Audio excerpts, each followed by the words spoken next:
Hi, all. Welcome to Hidden Gems, another episode with me, Natasha Parker, and it is a special episode, hence the outfit I am wearing. I don't do a fit check often, but I am wearing a full Beach Riot outfit. This is a tennis outfit. It's like a little skirt dress thing that I got on today. So from the people, my YouTubers, y'all see the fit. It's real cute. I highly recommend. It's really soft too. But it is because we have Trisha Goyal in today. She's just a gem on her own. She is a female founder of Break the Love, and she really, I met her and we just, I don't know, sparks flew, and I just was like, whatever this girl is doing, I want to get behind it. She's so great. She's so awesome. She's such a helpful person. And I'm so happy to have her here. And it is tennis week. We are talking about the tennis. US Open is here in New York. So if you're into tennis, you'll love this episode. If you're not into tennis and you want to start some shit, like being a female founder, you'll also love this episode. Trisha, welcome to Hidden Gems. Thanks for having me, Natasha. How are you? Doing well. Just getting into all the tennis. All the tennis. Mm-hmm. And we are tennis chic today. So this is your camera, Trisha. I love for my guests to come on and introduce themselves because I like to hear how you talk about you. So tell everybody who you are. Yeah, so my name is Trisha, and I'm the founder of Break the Love, like Natasha mentioned, which is a social sport court booking platform. And we started right here in New York City back in 2019 and are now all over the country. And we love just really engaging our community of now over 200,000 users around the US Open, and just really excited to be able to share these couple of weeks and kick it off with you here. Wow! Yeah. Oh my gosh, wait. 200,000 users? Yeah. That is so freaking major. Yeah, it's crazy. And you started in 2019. So obviously pandemic happened in the middle of that. Mm-hmm. When did you officially launch in 2019? Yeah, so we launched in a beta right here in New York City before the pandemic hit in the summer of 2019. Wow. Yeah. Wow. Yeah. Okay. Yeah. So we were like, we're going to figure it out. We're going to see what happens. I mean, how was that first year before the pandemic? Yeah, I mean, there's definitely, I think in New York City, tennis is one of the most popular sports. I think in the city, there's so much demand for it. So we definitely found a lot of great learnings from that time and really got to build our community. And I think that when the pandemic hit, we was already there in a way. And I think we had a year under our belt to kind of really understand and obviously navigate what was going on in the world. What made you start Break the Love? Yeah, so I think there's like different kinds of founders and builders, and for me, I'm one who likes to build things and create things based off of personal experiences or challenges that I face. I think that's something that I know about myself, and for me, I grew up playing a sport, and I love the gym, I love wellness, I love all those things, but I really missed what I got from playing a sport growing up, which was really community and connection on top of the endorphins that you get from working out. And for me, it was tennis, and I wanted to find a way to play. And I realized that I either had to become a member of a club or I had to kind of DIY it myself through meetup.com, Facebook groups, and then roll up to a court and and maybe with a complete stranger, and it may be a complete hit or miss, right? And so really initially, and hope that you guys are compatible, meaning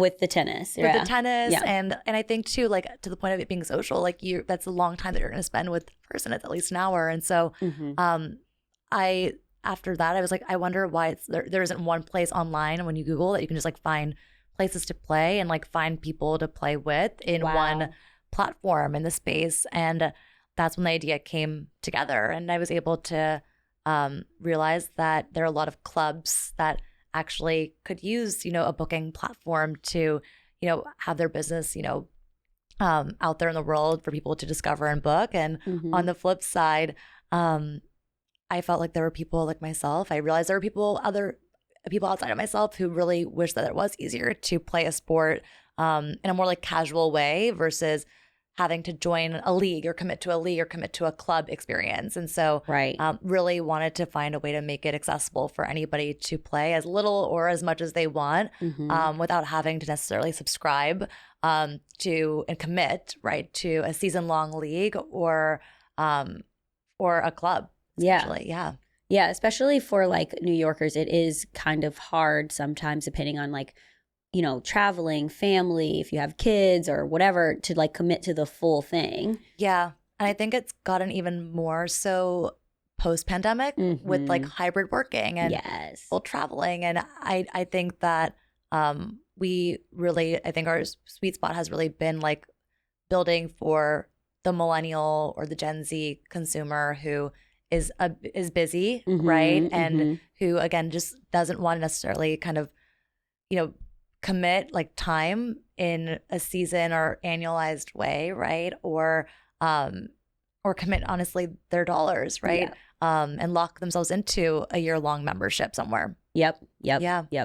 And also being able to play in the city. I mean, these courts are always so booked up. And I know that that's such a beautiful perk of being a part of Break the Love, because you can book courts, right? Yes, you can book courts, you can book classes, clinics, lessons, all on our platform. And so great. Yeah. And so it's really cool. And you don't have to, it's pay to play. So you don't have to, again, subscribe to a membership of any sort. You can book it when you like on our platform. And like I think in New York City especially, we just see so much usage and a lot of people who are just getting into the game for the first time as well.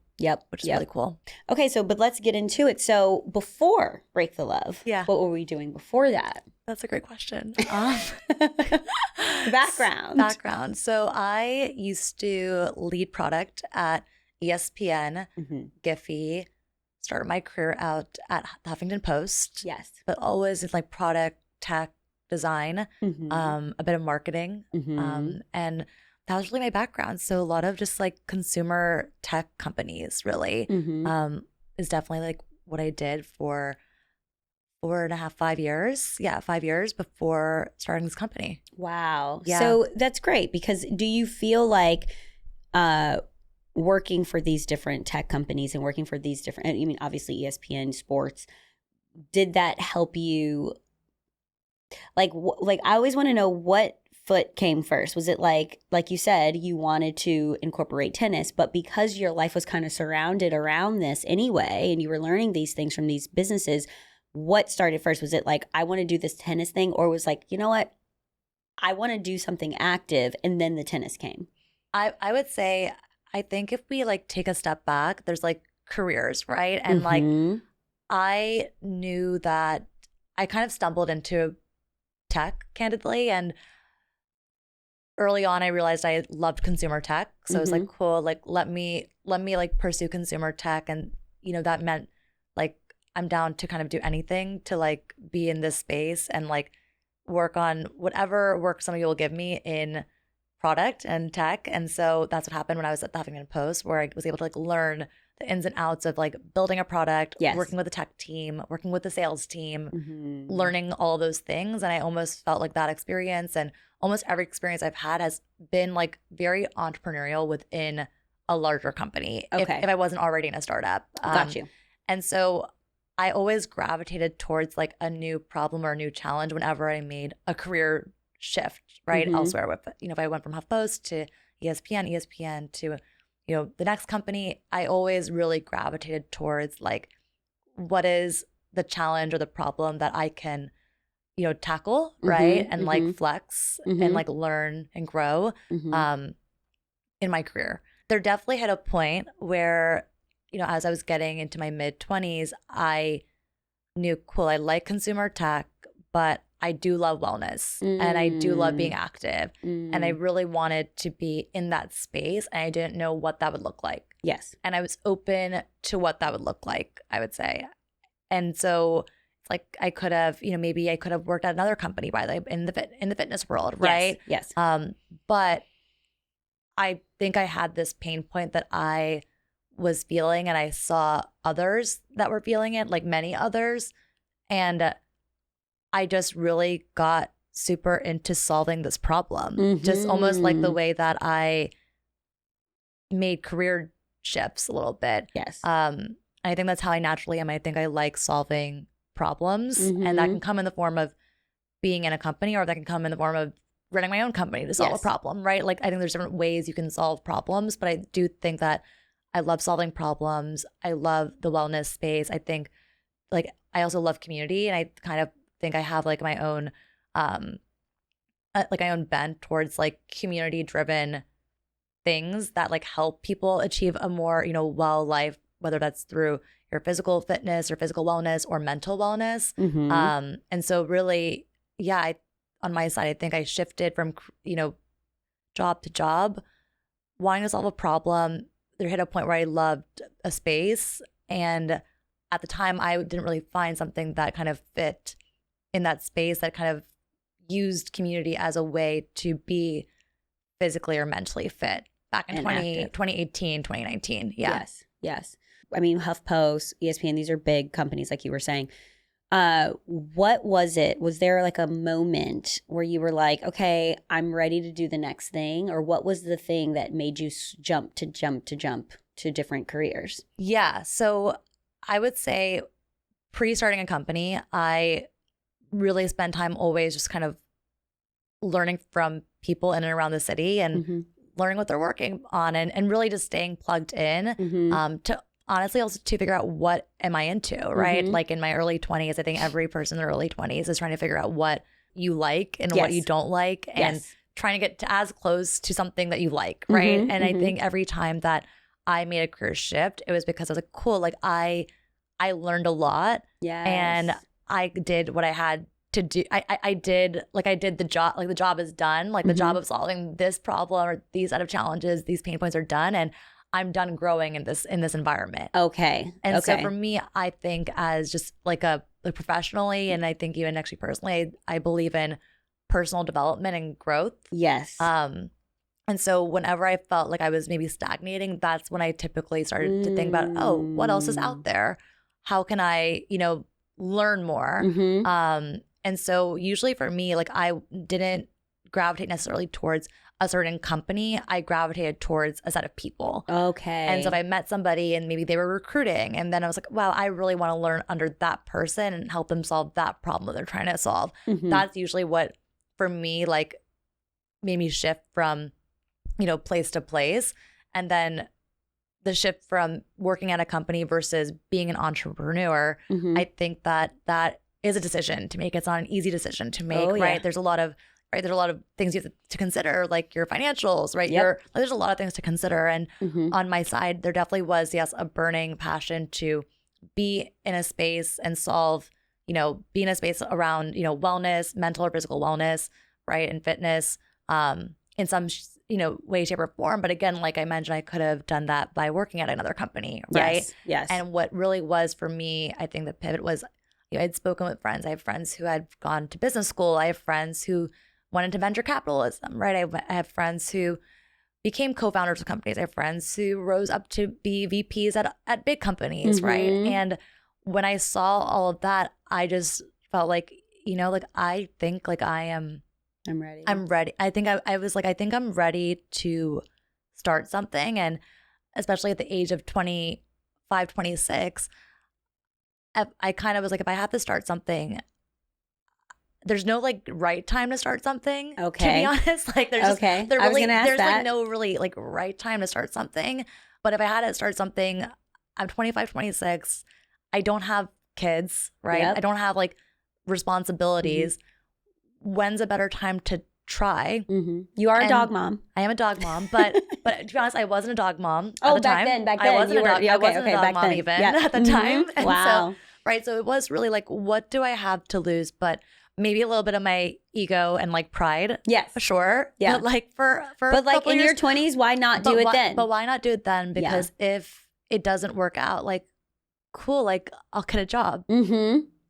That's like the worst. And I'll get a job and I would have learned a few things and cool. Like that would be the outcome, right? Yes. So there's a few things that you've said that I'm like, ding, ding, ding, Jim.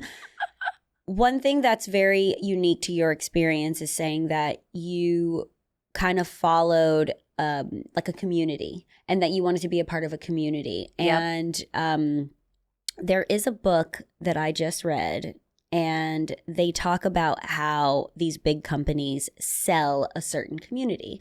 So like,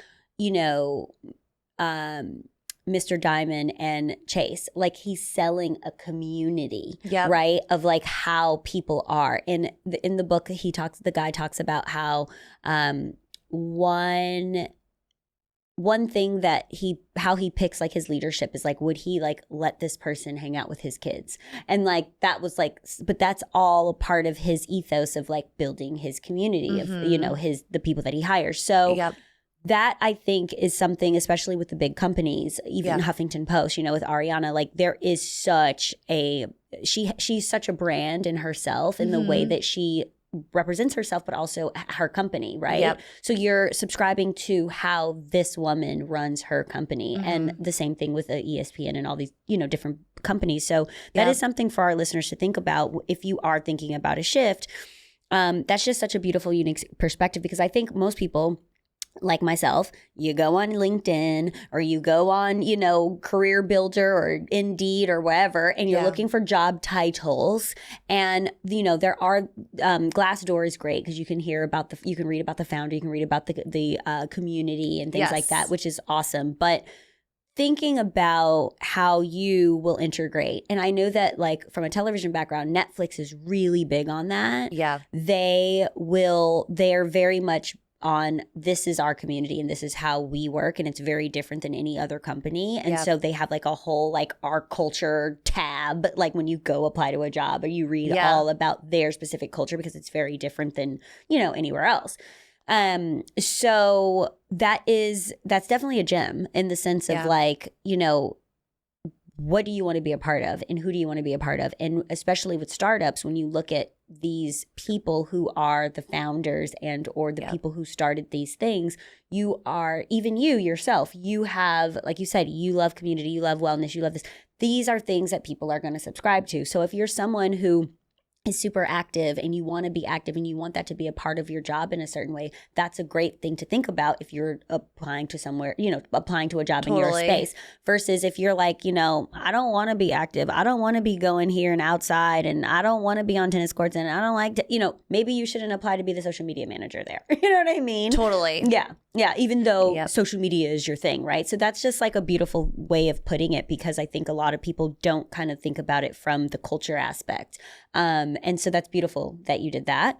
The other thing is when you said there is no right time to start something, and feeling like, but there is like a portal, right, of a moment. Like, I wish I started Hidden Gems, when I was 25, right? Like, I wish I started it then, but I didn't. It's fine. But it's one of those things where you do it when you can, but if there is something that you're wanting to try and or start, do you have advice for someone who's like, well, I have to get this first before I can do this, or it has to look like this and put it in this pretty box before I do this thing? Do you have advice for people who are like that? Because I know I'm like that. I'm like, I can't do it unless it's like this, and this, Yeah. So what you're getting at is like a little bit of perfectionism. Yeah. And it is something that usually stems from some level of like ego, because it's like, what will my friends think of this? What will right? And that is something that I think everybody's different, and there's no right or wrong way to start something. What I learned, at least in my experience, is that I have to try things and put things out in the world even before they're fully perfect, to learn, to figure out what my consumer or my user wants. And so, a big thing when starting Break the Love was actually engaging my community versus feeling like everything had to be put out in a perfect way, and engaging them in the process, even when it wasn't perfect and even when it looked a little bit messy. And it's a different approach. Not everybody, feels comfortable going with that approach. Right. But for me, I realized that that's the only way for me to learn on how to build this product. Right. Yes. And so that's, I think everybody's different. I think the type of whatever you're building can be, you know, like it can be different. I understand. Like, basically, what I'm trying to say is I understand both sides of wanting to get every single thing perfect versus putting it out there and it being imperfect. And on my side, at least, I have learned that I'm a founder who would rather put things out there in the world that are imperfect and involve my community, right? Like literally my community, I like my friends, my family, like, and get their thoughts so I can eventually build the perfect product, right? Yes. Or the perfect consumer experience. And so, you know, in terms of advice on that, I think everybody's different.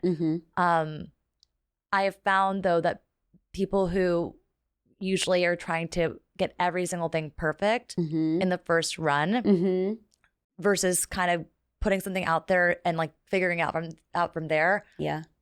It takes them longer to get something out there.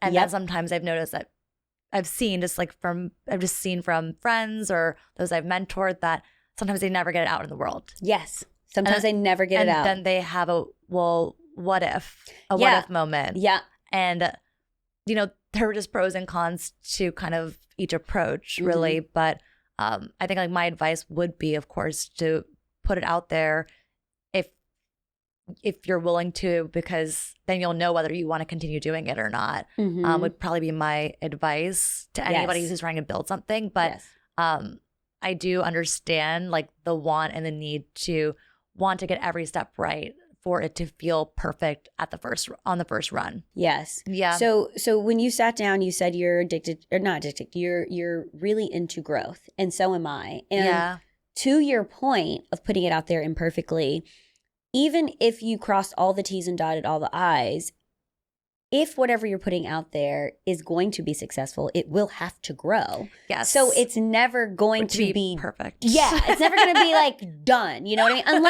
Unless it's like, I don't know. I mean, but even when you think about like a car, right? It's like, look at how cars have evolved. And it's like, then you got the 2019, the 2020, the 2021. You know what I mean? You have like, there's all these new additions and there's always going to be another version maybe or whatever. And you're going to always have to grow and evolve it if you decide to keep doing it. And so it's like to the point of being perfect in the first run. Right. Like I had a version of the product initially that I thought was like going to be the most perfect first run ever. And then I got a lot of feedback. Right. And then it's like, okay, looks like, well, this looks beautiful and shiny and cool. Like, am I not going to listen to my customer feedback? No, I'm going to, of course, listen to my customer feedback because that's... Otherwise, it's not really a business. Yes. Right? And to your point, you said a lot of people do that and it doesn't come out. And Rick Rubin's book, The Creative Act, have you read it yet? It's a great book. It's a fantastic book. Literally, guys, go read it right now. It is like a creative Bible. You know, it really is. It's beautiful. And he talks about how when you have an idea, if you don't put it out there, when you have that idea, somebody else can put it out there. That's exactly it. Because there's energy around creativity. And when there's an energy around something, you know, other people are feeling that need and that want too, just like you said. And that's why you doing it when you did it to alleviate that pain point for people and that problem for people. Maybe somebody else would have did it. Do you know what I mean? If you didn't do it when you do it, you know? Totally. And I think there's also this concept of like, well, it's my idea and I don't want somebody to copy it or this or that, but somebody's going to probably copy or put out something that looks similar out in the world. That is so deep. And it all comes down really to execution. Who decides to like actually do it and who decides to like actually stick at it and like not give up. And that's usually, that's usually how it works actually, right? There's no just like new idea. Like there's so many people in the world, right? Yes. The odds are just, the odds are there where somebody probably is having the same idea as you. And just comes down to who's going to actually do it. Who's going to do it. And who's going to do it to a certain level. Yep. So I just got chills because if it's a good idea, you should hope that someone else is going to do it, right? 100%. So you can't feel that, oh my God, I had that idea and this person did it, right? Because you should hope that someone else is doing your idea, right? And even when somebody else does let's say you launch something, build something, put something out there in the world, and somebody else comes in and emulates it. I don't want to use the word copycat. I'm realizing emulates it. Right. Fine. Right. Right. Uber Lyft. Great. Yeah, exactly. Uber Lyft. Mm-hmm. If anything, instead of kind of being upset about it, it really just becomes like a forcing function to have to become more competitive. Yes, and be better. And to be better and to create more value for your customers that your competitor can't. And that's like the point of competition, right? In this, in the States here. Yes. And that's how, at least, I think about it.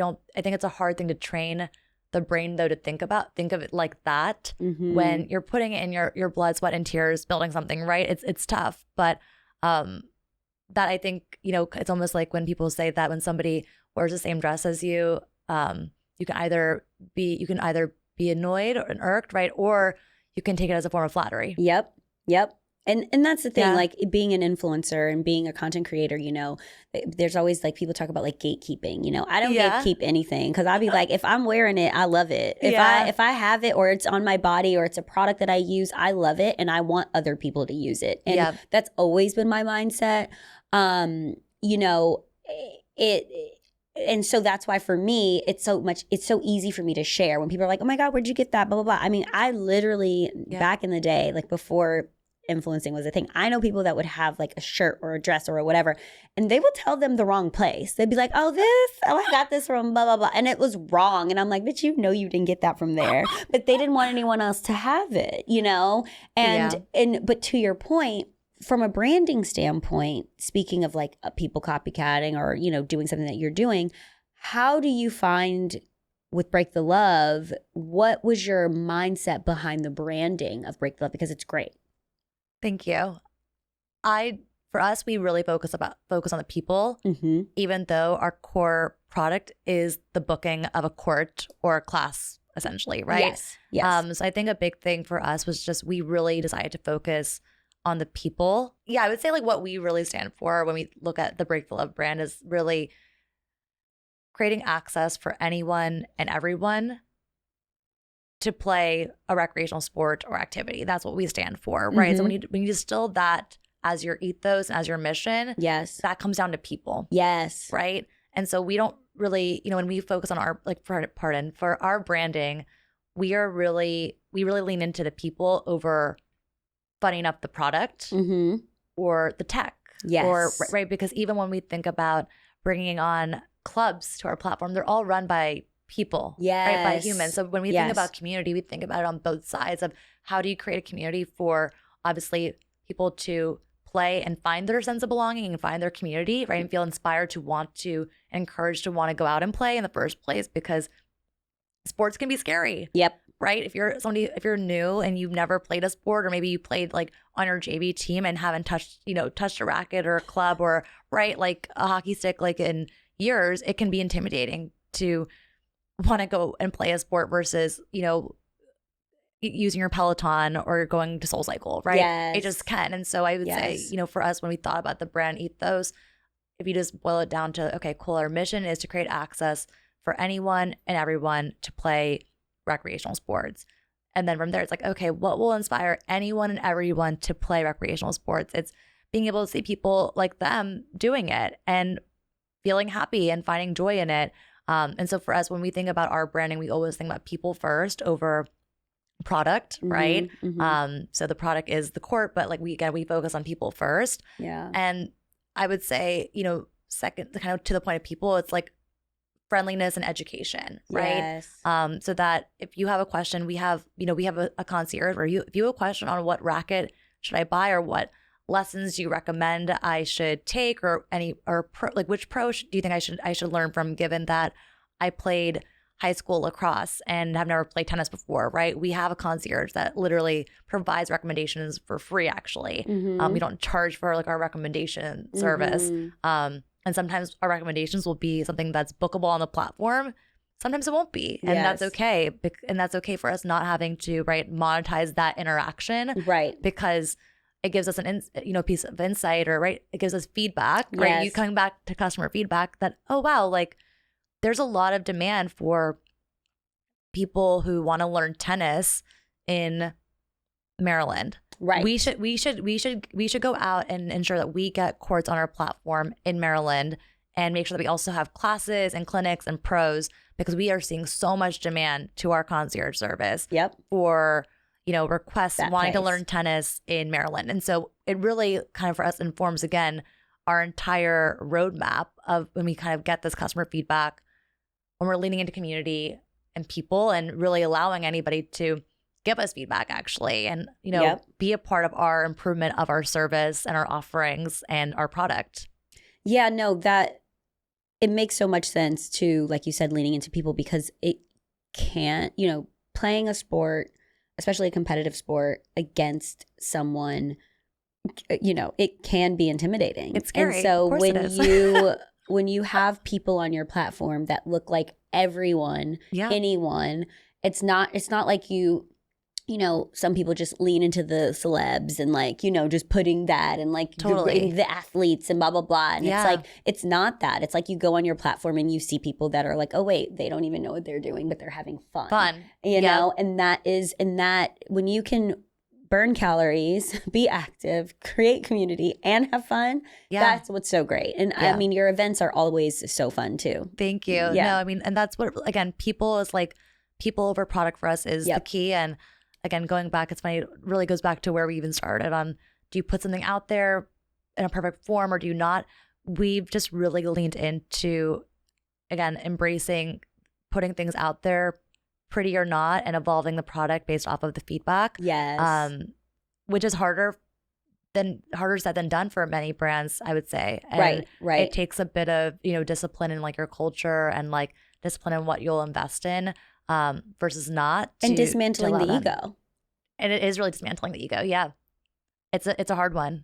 I know it was not easy to build this company. Yeah, I know that there were things that were happening that obviously getting it to the place where it is now in 2024. But when did you know that you had something good with this company? What was the first ding, I'm on the right path? Because I do think that when we start things, there are detours that we take or shiny golden gems along the way that tell us we're on the right path or we need to pivot. So where was that shiny thing? When did that shiny thing happen for you when you were starting Break the Love?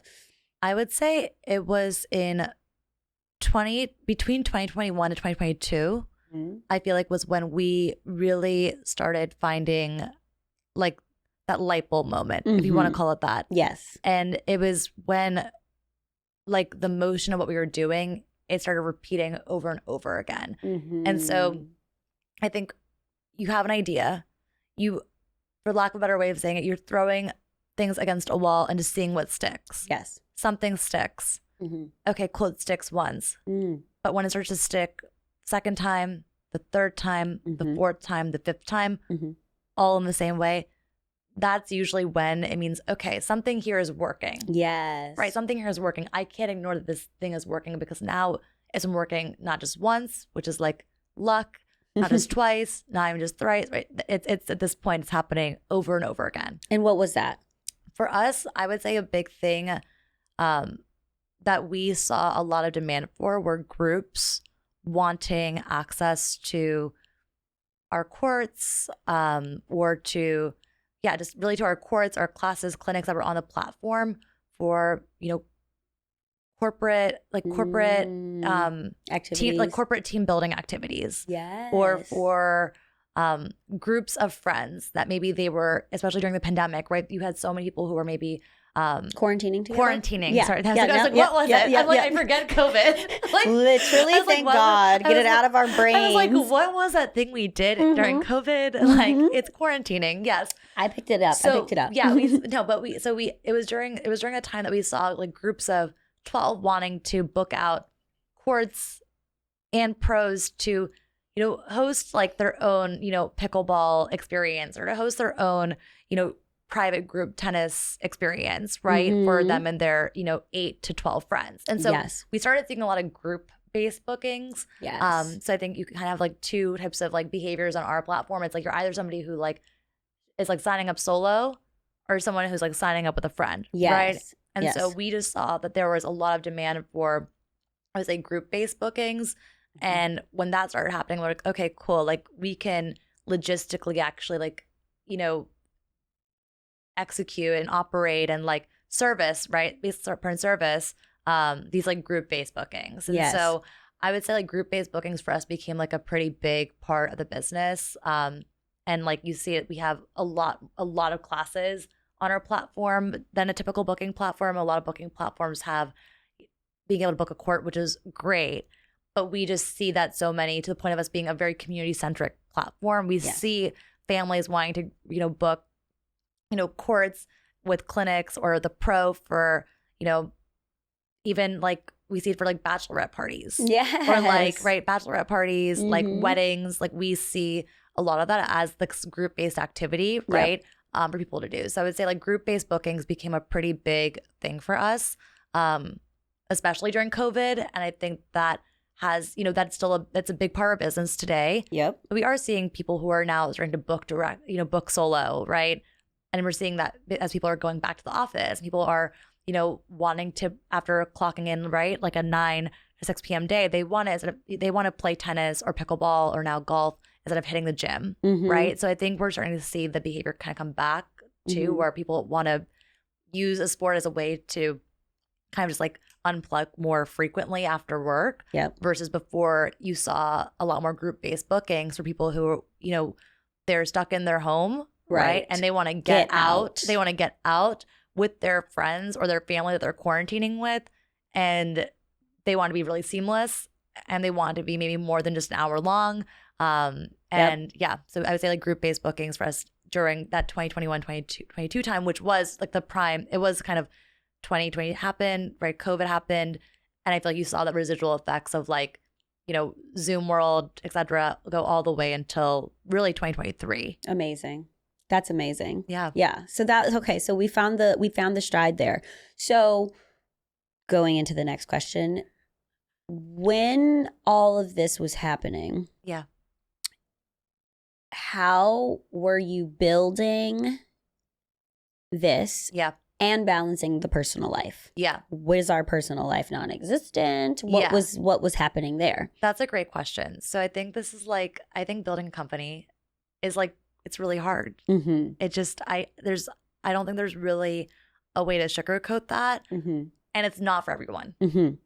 I would say for anybody who is looking to build a company as their full-time job, right? As like their new 9 to 9, right? Like that's what you're signing up for. 9 to 9, and that 9 to 9 could be 9 a.m. to 9 a.m., right? Who knows, right? No sleep. I think though, anybody who's starting a business, it's not for everyone. And I think that's really important to like understand whether you are somebody who wants to do that, because what comes with running a business is sacrifice. Yes. And, I'm a big believer, and it's a personal belief, that you can have everything, but it's usually kind of difficult to have everything at once. Everybody has different, philosophies, methodologies, but that's just mine personally. Like deeply, I've always had, a feeling that I can have everything, but having it all at once might be a bit tricky.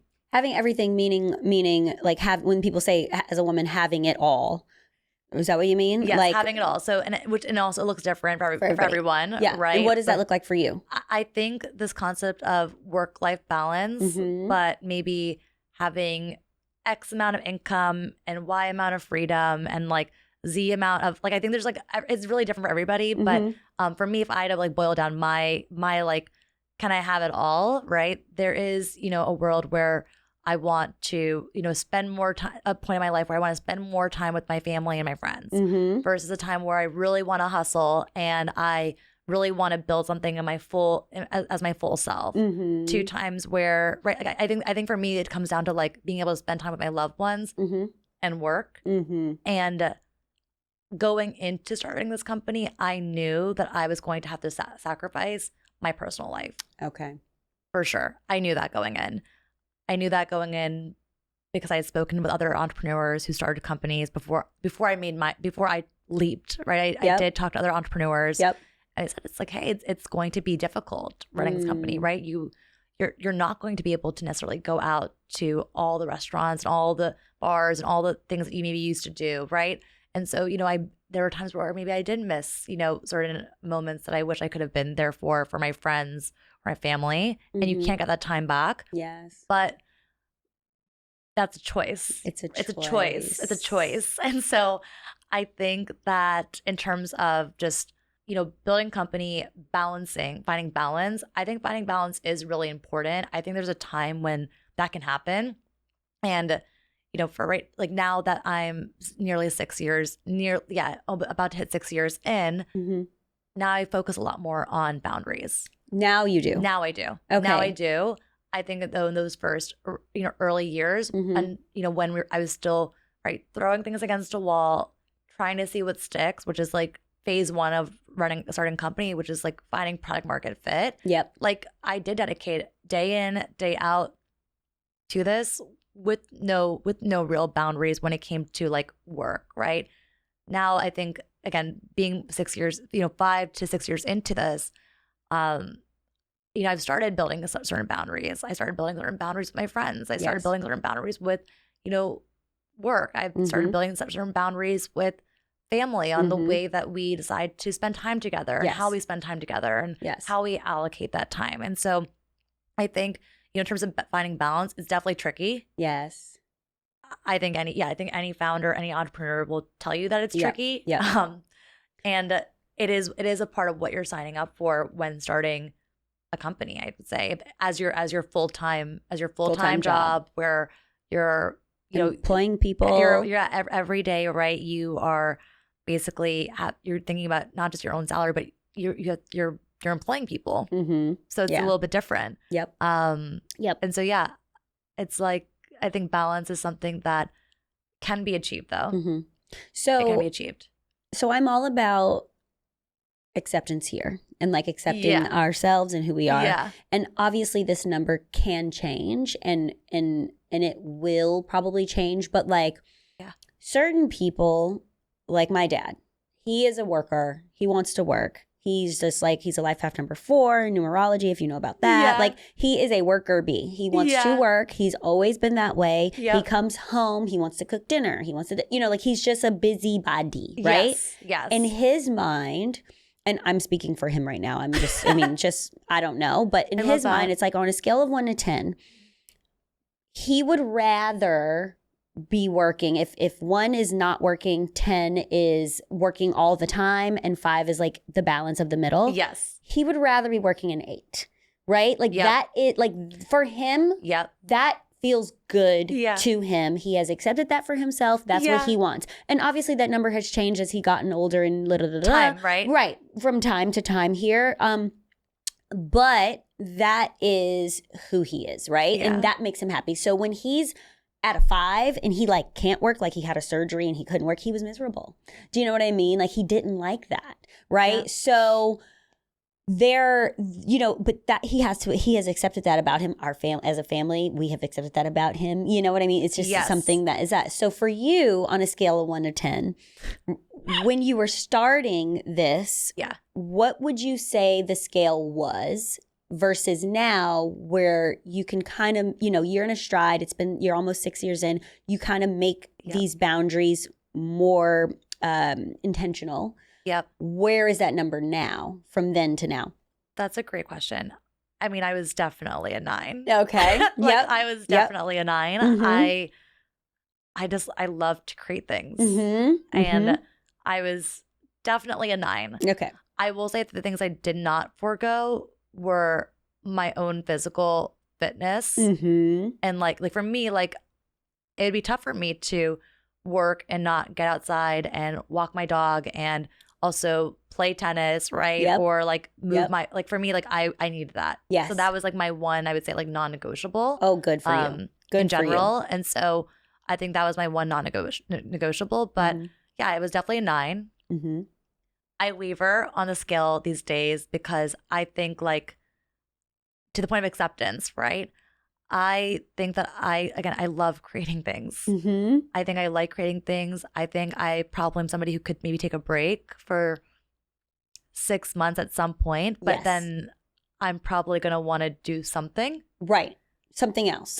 Yes. Something that fulfills me, something that I feel like contributes to society and the world. Yes. I think from an acceptance, like I think I will always waver between now and maybe not a 9, but definitely between a 6 to 8, depending on like the phase of life I'm in.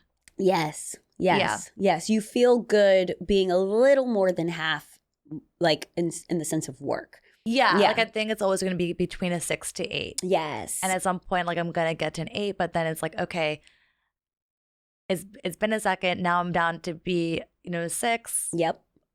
And then then I'll go like fully, to a 0 or a 1 or something for like 6 months. And I'll probably want to get back to like an 8. An 8, right? Yeah. Right. So, and that's how you've learned how to balance it out. Yeah. And for our listeners, I mean, I would say ask yourself that question. Yeah, I think it's important. I think being really self-aware of like who you are, and like what you want, and like understanding what the sacrifices are or the trade-offs. I know I used sacrifice earlier in this, in this conversation, but trade-offs, there are trade-offs, right? Like that's life. I think in any aspect there are trade-offs. Every decision you make every day. And so I think understanding what trade-offs you're willing to, make versus not is just so important. And also communicating that too. So like to your friends and family. Yeah, like so to the point of like boundaries, right? I think about with my, my family and I, we are so close. But a part of what makes us close is that there's like, really deep understanding of this is who I am. Yes. And for us, like hanging out is like when I go back home, I'm fully in. Like I like being fully in. I don't really like being half in, half out. Yes. In what I do, like in a conversation. Yes. And so like we have like, points, where I take a break and I am fully in, no work, no laptop. I call it like not hitting the keys, right? Like I'm off the keys. I'm off the keys. Yeah. Like I'm literally fully off the keys and I'm like, I'm there. I'm fully there and present in this moment, like hanging out with my parents and my brother, and that's it. And so, I feel like, I have a really good relationship with those that I've communicated to on like what I need. And we've really found like a great stride, I would say, in the last, year and a half to 2, understanding, cool, like this is what, my family needs. This is what I need. Like, what is the meeting in the middle, which will require also trade-offs. Yep. For us to all be happy. Yep. Yeah. Yep. And when you ask the reason why too, you have to be, it's like tricky and you have to be careful because certain people will complain totally about how much they're working and in turn be unhappy. Yes. As a product of, because maybe they're working at an 8 or a 9 because they're starting a business or, whatever, or even at a 10, right? Yep. And they're unhappy. So then they're taking that unhappiness out on their loved ones, friends, family, And the reason why I can accept it from someone like my dad is because I know that that's when he's happy and in his stride. Yep. Versus, and it's probably same with your family. Do you know what I mean? And that's where that acceptance comes from. Because if you are working at an 8 or a 9 or a 10 and you are just genuinely unhappy. Yes. Which is called being burnt out, right? Yeah, burnout, and which is real. We got to make a change. We got to make a pivot. We got to figure something out, and again, be honest with ourselves because I've also hit that burnout moment. I was saying burnout is real. Yeah, and that's why when you asked me for the scale, I was like, hey, like I think at some point I'm always gonna get back to an 8. Yep. But to the point, it is a waving scale because there will come a time in like the cycle of working on anything where you get burnt out, or you're about to hit burnout, and you need to go to a 7. To a 6 at certain points in time to sustain a performance, to sustain like an 8, 9 level, work style, if that makes sense. Right. And still be happy as like an individual and in your life. Because what is success? What is having a great company success? All these things when you don't have any friends, your family hates you, everyone's mad. You know what I mean? Like it's like totally. Then all you have is your work. Right. Yeah, which for some can be great. For some it can be detrimental because then there's this whole notion of having your self-worth tied to work. Which, woo, let's talk about it. Let's talk about that. Yeah, we've seen. I will say we see it. I think one of the most special parts of what I love about my company is that we see burnt out people all the time. Yes. Who are like, I need to have an outlet or a hobby outside of work for me. Like I need something for me that isn't my work. And we see that a lot with people who pick up tennis or pickleball or golf. They're looking for something that can define them outside of their work. Yes. Right. And I will say, you know, as a founder, I think founders and creators I think fall into this more heavily too, because it's like their name is attached to maybe a lot of the things that they do. And so there is this notion that if something fails or not, I don't want to say fails, it doesn't resonate in the way that you want it to resonate, that it's a failure on you and that you are not worthy. Right. And I think that is, it's a cycle that's really easy for, again, founders and creators, I think, to get into. Yes. And it takes like a muscle or something, like somehow to like get yourself out of that pretty fast, to like keep on creating and doing in general. And so like, you know, for me, a big reason why I would say like I personally have been able to separate my self-worth from my company. I'm so happy for you for that. Because it's like, for me, I didn't find that healthy. It's not. Right. And here's the thing. I think there's like pros and cons to it, right? I will say I like to win. I want to put out there. I like to win. Right. I love winning. Yeah. Like, and I love competing. I love winning, but that's different. That like winning and competing is like, that's not only who I am, right? Like I'm a daughter. Yep. I'm a sister. Yep. Right. I'm a dog mom. Yep. Right. Like yep. I'm a friend. Yep. Right. Like I'm many other things beyond what I do at work. Right. Because if you stopped that job, it got dissolved tomorrow, whatever, we went back into COVID, whatever it is. Who knows? Yeah. You're still a dog mom. You're still a sister. You're still a daughter. You know what I mean? You're still these things that make you who you are. But more than that, you know, and for me, I think, and this is just my personal, you know, from being someone who, you know, is a meditation facilitator, someone who is definitely more so into wellness and the mind stuff, I think it's very detrimental to put any type of worth from yourself to your job because, again, if you stop doing it, then what are you? Right. And which is tough. I mean, and we see it, like, I think the stats are showing it, like there's like a you know, above average, like, you know, more than 80% of Gen Z and millennials feel lonely and isolated. Yes. Yes. And they feel like their self-worth is really, you know, at an all-time low. Their sense of self-worth is at an all-time low. Yes. Yes. And that's tricky. And it's tricky and scary, I would say. it is scary, and that's why I always say it's like your purpose is to be a ball of energy. And sometimes that energy is high, sometimes that energy is low, sometimes, you know, but that is all we can be to each other. So if I'm sitting here with you and I'm mute and I'm talking like this and this is how we're having this interview, everything just went down. Everything just went down when I just started doing that, right? And then if I'm like, hey girl, what's up? It's like everything goes up, you know, and that, and then you add on a job and then you add on everything else and you add on, but even as a daughter, as a mom, as a this, as that, you putting worth, because I mean, Lord forbid, I know people who have lost their children. Do you know what I mean? Like but again, putting your worth into being a mom even, we are balls of energy and we show up in that way for people left, right, and center.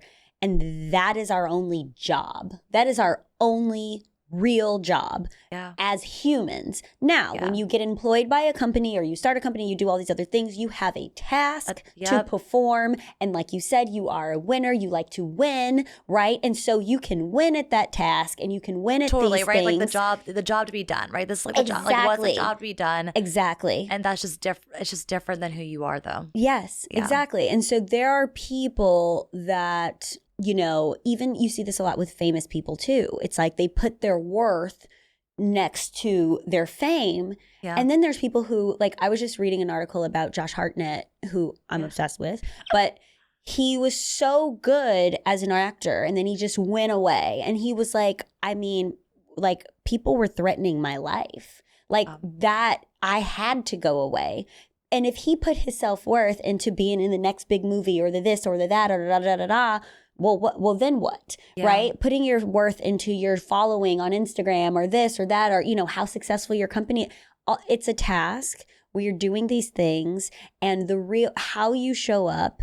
And that's why for me, if I'm having a bad day, I'm staying home because I know I can't show up with this energy, right? And I know that. And now sometimes I do have to go to a thing and do a thing or go see it and be like, listen, I'm just not feeling it today. And I'll just be very honest about that because I'm alive to have a day. Everyone is, right?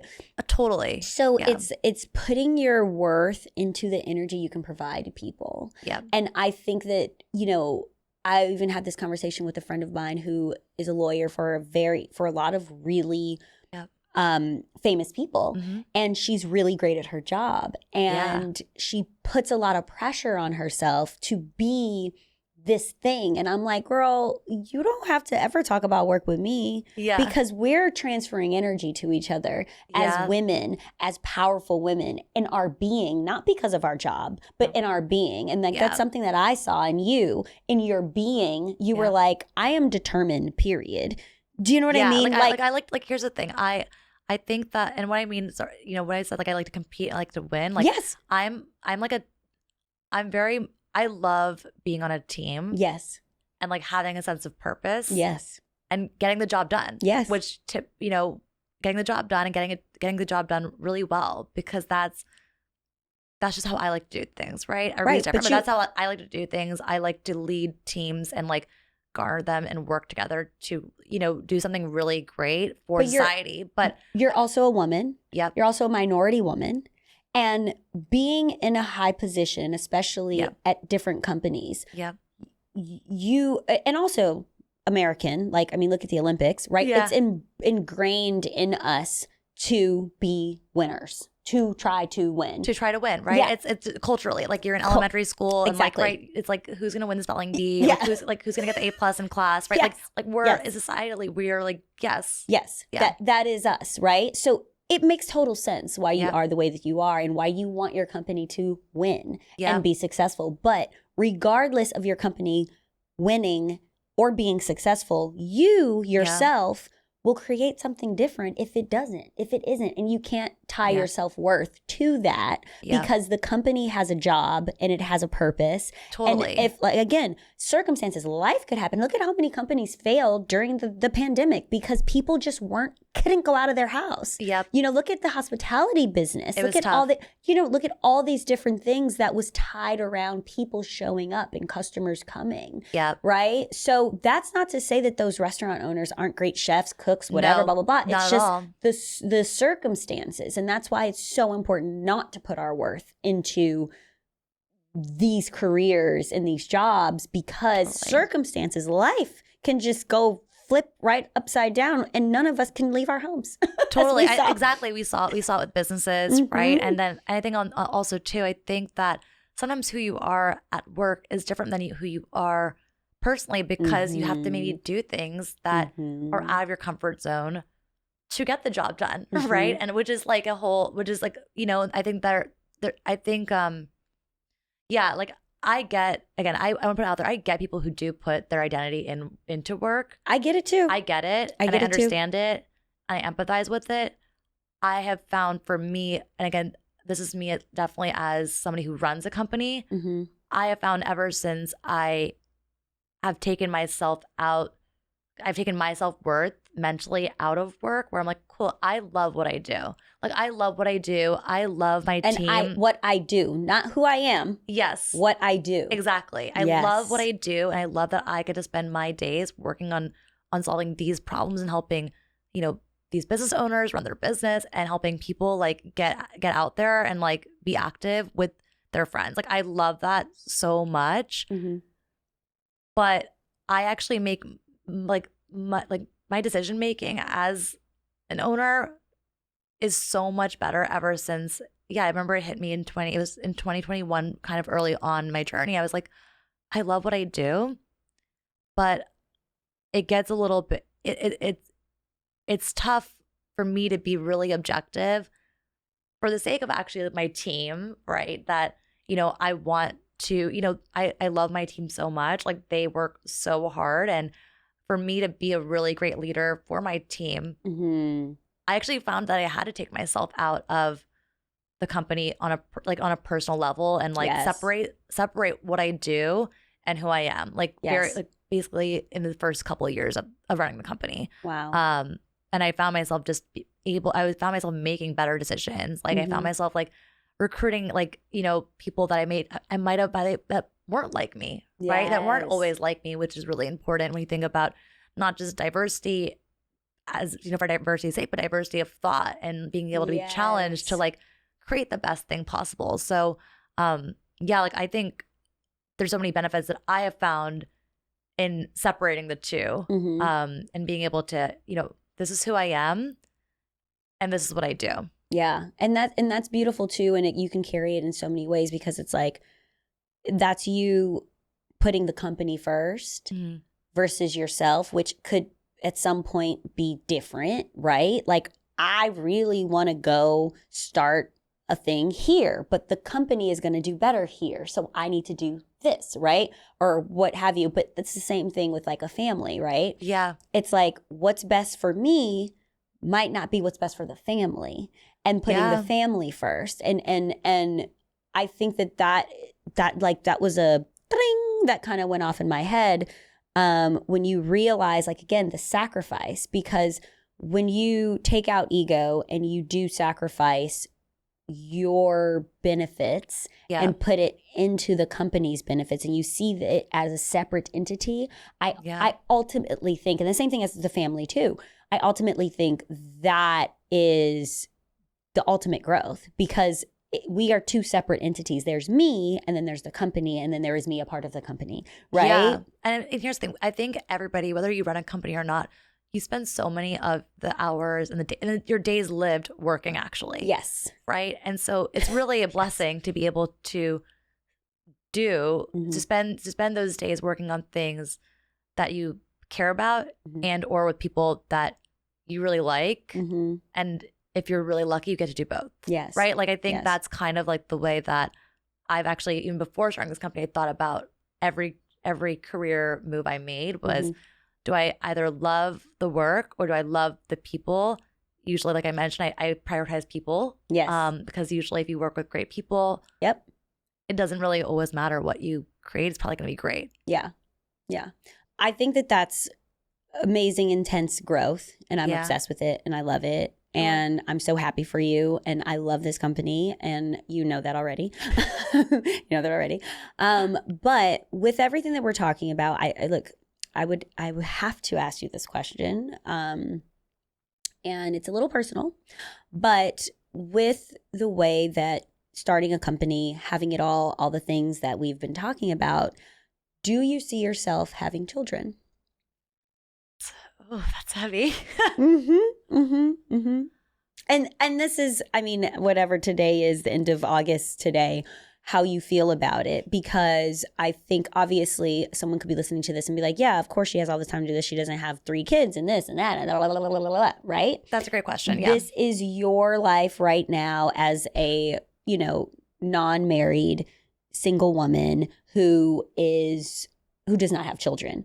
But when you think about your company 6 years in, do you think about your personal life changing in that way of marriage and or children, and how would that affect your 6 to 8 scale of wanting of your work? You know what's funny? This question actually that you're asking about children is one that I've spoken to a lot of athletes about. And it's something that isn't spoken about that much. Yes. So if you think of an athlete, right? Yep. Literally having children is, it's a part of life that, and many female athletes want to have children. Yep.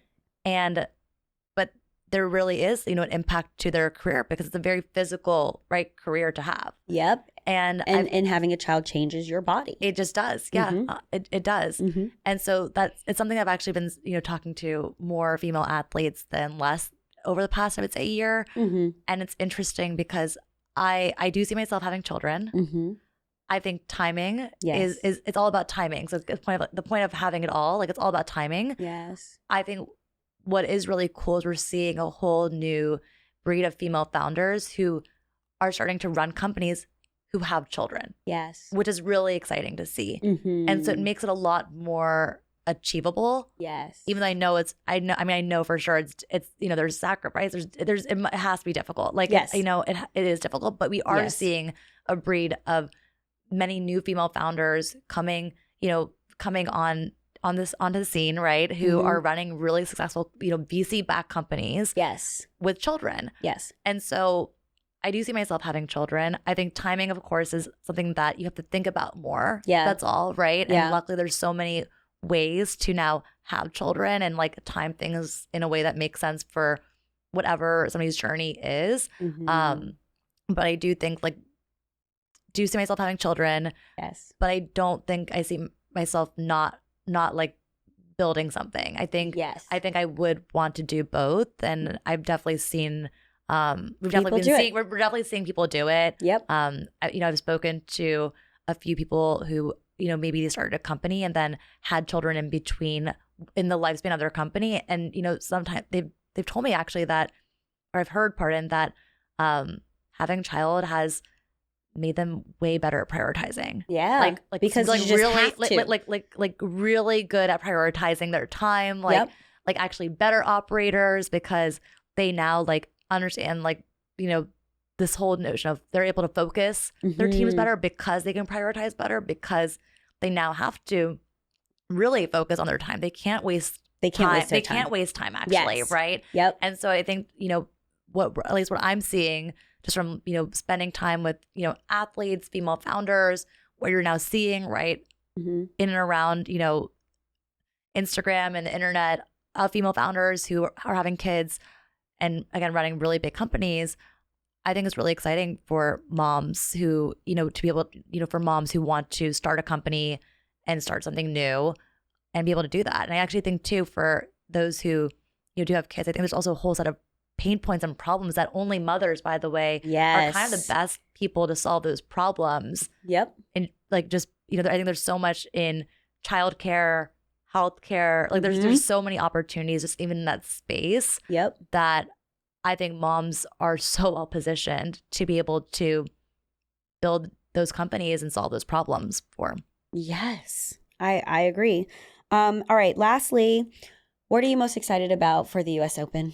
Oof, there's so much. I think tennis right now is really exciting because you have so many new players right now. Yep. So many new players, a lot of young players. There's less predictability, right? So I think right now it's a really great time for tennis at the U.S. Open. I think there's a lot happening around the city for those who can't, make it to Arthur Ashe as well. Yep. With Break the Love and beyond. Tell us. Candidly, there's a lot. What's happening. There's watch parties happening. There's tennis lessons and clinics and kind of pop-up experiences happening. The U.S. Open for us as a New York City-based company is always, one that we love to really just engage our community in bigger and better ways during that time because it's it's our home turf. So we always want to welcome anyone and everyone to play. And so we're really excited about, a lot of watch parties, a lot of clinics, classes, pop-ups across tennis and pickleball, which is great. Yep. Across the U.S. Open. So we're really excited about it. And I think too, from just the players, there's so many good players right now. Yeah. Well, my favorites to watch is always Coco and Alcaraz. And Alcaraz. They're so, Tiafoe also is they're so great. Exciting to watch. I also think you have a lot of Americans. Yes. You just have so many Americans. Like Danielle Collins this year, she has really, she's been Miami, she's been so great this first half of the year. And so I think you just have a lot of Jessica Pegula. She just won Toronto. Yeah. So you just have so many American players. I know you love her. Yeah. so many American players, Ben Shelton, right? Ben Shelton, Taylor Really Fritz, good. right? Yep. Tommy Paul. So I think just it's a good time for tennis, let alone in the US right now, with just so many new players and American players. Yes, go off. All right. So I will be at the US Open I know I'm going on September 3rd. Yeah. When will you be there? I will be there first week. First week. Amazing. Yep. Second week, we have a lot happening outside of the tournament. Yeah. For fans to be able to experience it, even if they're, not able to go to Arthur Ashe, which we're really excited about. So people go to breakthelove.com. Breakthelove.com. And all the information's there. All information's there. Yep. Breakthelove.com. You can follow us on Instagram at breakthelove, and you'll see all of the fun happenings that we have going on that are dropping next Monday. Amazing. Well, Trisha, thank you so much for coming on and sharing. I mean, wow. Just Jim. So much to share. You're so knowledgeable. You're so great. I knew this was going to be a great conversation. Aww. I wish we talked about the tennis a little more, but you know what? We talked about the female founding, and that is what the people really need to hear. So we will offline about all the tennis and what we're excited to see, because I want to talk to you about that anyway. All right, guys, thank you so much for listening to us. If you have questions for me or Trisha at Gems with Natasha is our everything. It's our socials. It's hit me up on at Gems with Natasha if you have any questions for me, Trisha, anything. And I will see you guys next week. Thank you. Thanks for listening to Hidden Gems with me, your host, Natasha Parker. Don't forget to rate, review, and subscribe. It really helps grow our budding community. Follow me on IG at Natasha Parker and the show at Gems with Natasha. Hidden Gems with Natasha Parker is produced by Gotham Production Studios.